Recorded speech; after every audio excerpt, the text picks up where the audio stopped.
देखिए, सबसे अच्छी बात यह है, संख्या बढ़ना कोई हमारे लिए उतना खतरनाक नहीं है।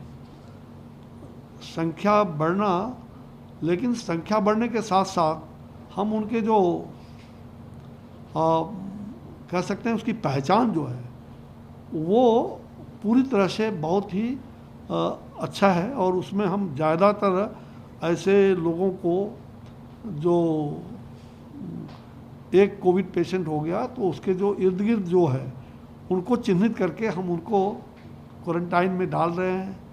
ये हमारे लिए अच्छी बात है कि उसका परिणाम अच्छा हुआ है। और उसके अलावा जो आपने कहा ना कि बहुत सारी संख्या बढ़ रही है, तो उतने ही लार्ज स्केल में आज 32% लगभग हमारा रेशियो 31.78 जो भी है, मतलब 31 से 32% रेशियो हमारा घर वापसी का है। अच्छी संख्या में लोग जा भी रहे हैं। उसमें से जो लोग भी यहाँ हैं, मैंने बताया कि आज के दिन में 80 से 83-84% लोग मतलब कोई बहुत ज़्यादा कष्ट उनको नहीं है। मतलब वो उसमें से बहुत लोगों को तो फील ही नहीं हो रहा है कि हमको कोई ऐसी बीमारी है। ऐसे लोग भी हैं। 10% लोग हैं जो थोड़ा बुखार ये वो खांसी वगैरह से पीड़ित हैं, कोविड में जो पॉजिटिव है। और 5% से नीचे ऐसे लोग हैं जिनको, किसी को आईसीयू में जाने की ज़रूरत होगा या ऑक्सीजन की ज़रूरत होगी या वेंटिलेटर की ज़रूरत, वेंटिलेटर का तो मोटा मोटी मैंने बताया ना आपको कि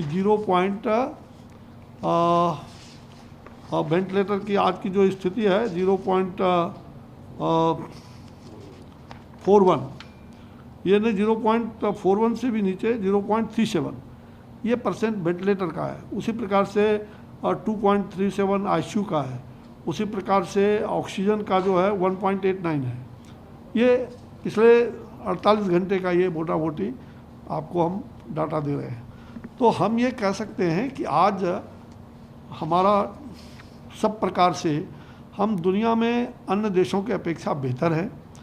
हैवॉक क्रिएट या किसी प्रकार का पैनिक होने की ज़रूरत नहीं है। वो डरे नहीं, घबराए नहीं, ये सबसे बड़ी बात है।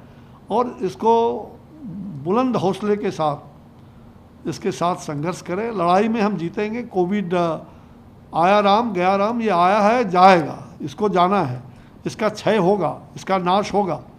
और हमारे यहाँ लेकिन एक चिंता जो है वो तो है ना, श्रमिक स्पेशल ट्रेनों के जरिए जो माइग्रेंट लेबरर वापस जा रहे हैं, जो वंदे भारत मिशन के तहत जो भारतीय वापस अपने देश आ रहे हैं, तो इसी वजह से कई राज्यों ने श्रमिकों को वापस बुलाने से मना कर दिया। पश्चिम बंगाल, उड़ीसा, ऐसे कई राज्य हैं जो कह रहे हैं कि हमें ज़रूरत नहीं है कि वो वापस आए, ट्रेन चलाने की परमिशन नहीं दे रहे हैं।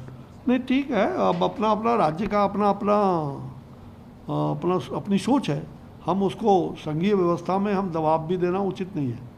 अच्छी बात है, राज्य सोच रहा है और राज्य अच्छा कर रहा है। हम तो राज्यों के स्वास्थ्य मंत्री से और लगातार जो बातचीत हो रही है तो बहुत ही अच्छा रिस्पांस है और बहुत राज्य अच्छा कर रहे हैं। कोई भी राज्य ऐसा नहीं है जो फिसड्डी पर है, सब राज्य बहुत अच्छा कर रहे हैं और इसलिए राज्यों के साथ हमारा समन्वय है। अब रही बात की श्रमिक मजदूरों का, तो श्रमिक मजदूर अपना, उनकी इच्छा है कि एक बार हम घर जाएं। अब उनकी इच्छा को, ये ठीक है कि हम लोगों ने पहला लॉकडाउन, दूसरे तीसरे में प्रयास किया कि वो जो जहाँ है वहाँ रहे, और प्रधानमंत्री जी बार बार आग्रह करते हैं। आज भी उनकी, जो आपने पिछले दिनों देखा होगा, उन्होंने ये कहा कि जो जहाँ है वो सुरक्षित रहे, अपनों को सुरक्षित करें, परिवार को सुरक्षित रखें और जो सरकार का नियम है उसका पालन करें और 2 गज दूरी पर रहें, बनाए रखें, साथ साथ मास्क का व्यवहार करें या गमछे का व्यवहार करें अपने फेस को ढकने का। तो ये सबसे अच्छी बात है और इसलिए मुझे लग रहा है कि आज के दिन में मज़दूरों की जो समस्या है वो धीरे धीरे मज़दूर घर जा रहे हैं, अच्छी बात है। वो वहाँ क्वारंटाइन भी हो रहे हैं, अनुशासित है, पूरा देश आज अनुशासित है, ये एक सबसे अच्छी बात है। लेकिन एक सवाल है, क्योंकि लॉकडाउन 4 में कुछ और रियायतें दी जाएंगी, ये भी कहा जा रहा है कि रेल सेवा जो है उसको थोड़ा बढ़ाया जाएगा, हवाई सेवा जो है घरेलू हवाई सेवा वो भी शायद थोड़ी सी खोली जा सकती है। तो स्वास्थ्य की दृष्टि से देखें तो चैलेंजेस तो फिर बढ़ेंगे ना। नहीं, देखिए, मैं फिर कह रहा हूँ कि ये सारी चीज़ें, अब ये तो लॉकडाउन 4 जो आएगा वो तो प्रधानमंत्री जी इसके बारे में और गृह मंत्रालय के साथ सब पूरा फीडबैक लेकर के वो जो भी निर्णय करेंगे देश को मान्य होता है। और राज्यों पर भी कुछ चीज़ों को छोड़ा जाने की बात है, राज्य सरकार कुछ उसमें से अपना जो उचित समझेगा वो भी करेगी। हम एक एडवाइजरी के रूप में लोगों को देते हैं। तो मुझे लग रहा है कि ट्रेन को मतलब पूरा चलाना, ऐसा कहीं लॉकडाउन में थोड़ा बहुत रियायत हो सकता है, इसलिए उतना ही रियायत होगा जिससे महामारी को बल ना मिले। सारे आंकड़े को देखते हुए उतना ही दुकान खुल सकता है जिससे संख्या काफ़ी भीड़ ना हो।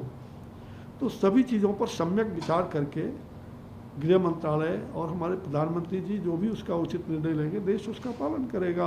हर मुख्यमंत्री अपने अपने विवेक से राज्यों को चलाने की क्षमता रखते हैं, करेंगे, अच्छा करेंगे। प्रधानमंत्री जी ने 30 लाख करोड़ का पैकेज का अनाउंसमेंट किया आत्मनिर्भर भारत के लिए। वित्त मंत्री की तरफ से लगातार उसमें से किस क्षेत्र को कितना दिया जाना है इसकी घोषणा हो रही है, लेकिन कांग्रेस पार्टी ने इसे जुमला पैकेज करार दिया है। कहा है कि ये सब कुछ सिर्फ इतने ज़्यादा शून्य लगा देते हैं कि लोग शून्य में ही विचरण करते रह जाते हैं।